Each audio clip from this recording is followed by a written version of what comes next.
Quand on se balade dans les merveilleux jardins calmes et élégants du Palais Royal, avec ses arcades corinthiennes, son grand Véfour, au lieu de la gastronomie depuis plus de 200 ans, ses boutiques de luxe, dont l'inénarrable marchand de pipe ou celui tout aussi désuet de décoration militaire, on est bien loin d'imaginer qu'à l'époque de Balzac, ce n'était que baraques en bois, tripots, lieux de drague des filles qu'on appelait filles de joie, pas la leur de joie mais celle de leurs clients, et hauts lieux d'arnaques et de vols en tout genre.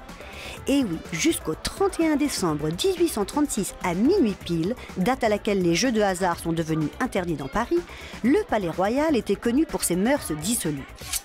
Les écrivains fauchés, les auteurs reconnus, les dandys, le grand Talleyrand, David le peintre de Napoléon, y buvaient et y jouaient jusqu'à pas d'heure. Le jardin fut créé par Richelieu, qui voulait se rapprocher du Louvre.